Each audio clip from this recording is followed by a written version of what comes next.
মৰমৰ কণমানিহঁত, তোমালোকৰ খবৰ ভাল চাগে? পঢ়া শুনা কৰিছা নহয়? পৰীক্ষা আৰম্ভ হ'ব আৰু লগতে আৰু কি কৰিছা? মই আজি কি কৰিলোঁ কোৱাচোন? আজি মই ভাত পানী ৰান্ধি হাতত অকণমান সময় পাওঁতে মোৰ ভাল লগা কাম কৰিলোঁ। কি জানা, বহুত ভাল লগা কামৰ ভিতৰত এইটো এটা কাম। মই বনালোঁ এটা ধুনীয়া ষ্ট্ৰবেৰী হেংগাৰ। এইটো ওলমাই থ'ব পাৰি বা বেগত আঁৰি ল'ব পাৰি। ভাল লাগে সৰু সৰু এনেকুৱা কামবিলাক, এইবিলাকে মোক খুব আনন্দ দিয়ে।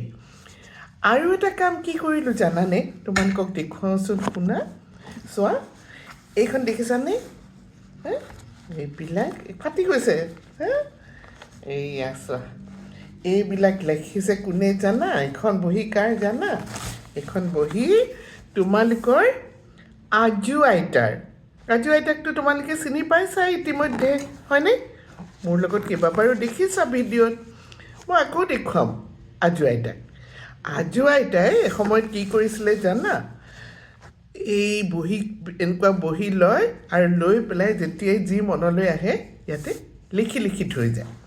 সেইদিনাখন আকৌ মই মাৰ ঘৰলৈ যাওঁতে এই বহীখন পাই মই বোলো লৈ যাওঁ, কাৰণ আজু আইতাৰ পুৰণা ঘৰটো ভাঙি এটা নতুন ঘৰ তাত বনাবলৈ আৰম্ভ কৰিছে।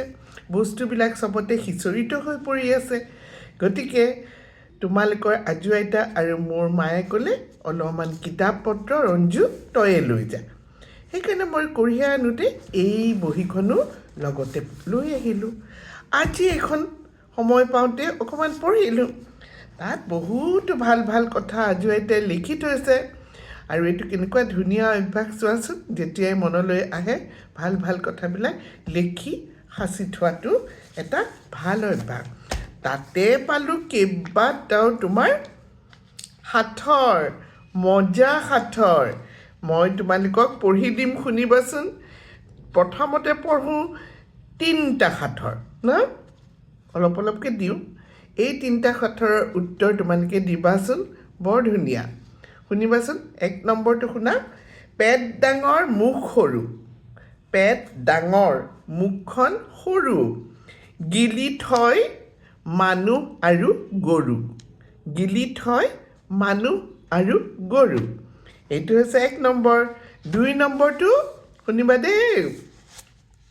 উপি উপি উপি বাটতে আছে ভোলানাথ চুপি। উপি উপি উপি বাটতে আছে ভোলানাথ চুপি। আৰু 3 নম্বৰটো, মেকুৰীৰ মাহী মই, নহয় পিছে মেকুৰী। মেকুৰীৰ মাহী মই, কিন্তু নহয় পিছে মেকুৰী। পহু ধৰিবলৈ বনত ফুৰো চেকুৰী। পহু ধৰিবলৈ বনত ফুৰো চেকুৰী।